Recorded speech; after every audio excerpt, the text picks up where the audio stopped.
sapulcējušies. Man tiešām ir prieks, ka mēs varam šodien stāvēt tieši šajā vietā. Tā bija arī mūsu pamatdoma, ka šāda objekta svinīgo atklāšanu un nodošanu eksploatācijai mums vajadzētu uzsākt tieši pašā objektā. Tālāk es gribētu vārdu dot pilsētas mēram.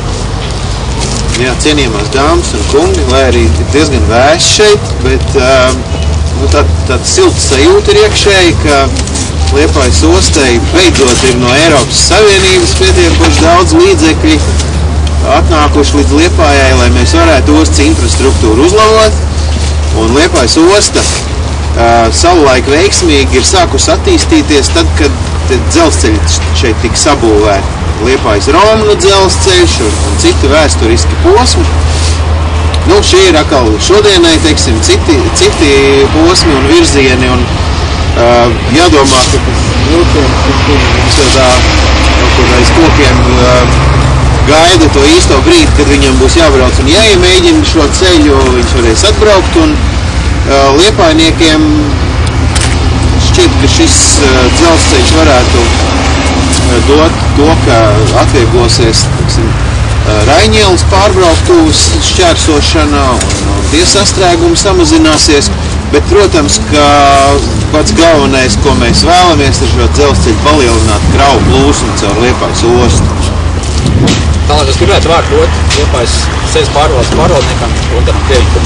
Es varbūt nedaudz pateiktu no citas puses, kā tas viss sākās.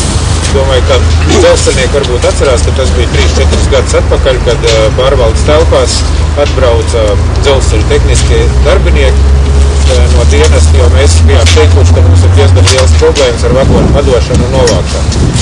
Un tad arī ostā mums nebija diezgan daudz ko vēl parādīt. Un tad mēs teicām, šeit būs viens termināls, šeit būs otrs termināls, šeit būs trešais termināls. Un tad daudz varbūt arī pasmīnēja un teica, ka tik ātri jau tas nenotiek.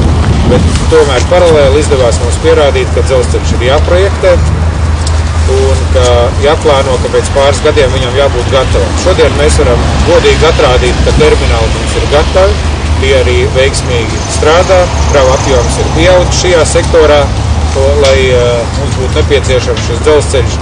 Un tagad, kā iepriekšējā reizē tādā pirms nodošanā, mums teica, ka daudz arī neticēja, ka tiešām paies šie pāris gadi un šī infrastruktūra kā objekts tiks nodots eksploatācijā.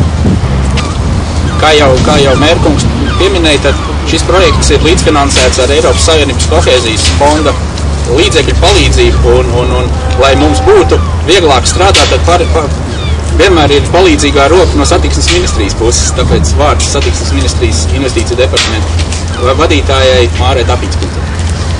Paldies. Jā, man ir tas gods šodien pārstāvēt ministriju, kā valsts puses, kas tiešām mēs vadām, koordinējam, uzraugam šo projektu. Un divkārši priekš tāpēc, kad es zinu to vēsturi un man pagātni tomēr daudzus gadus ir saistījusies, ne tik vien ar Liepāju, bet tieši ar Liepājas speciālās ekonomiskās zonas pārvaldu un ostu.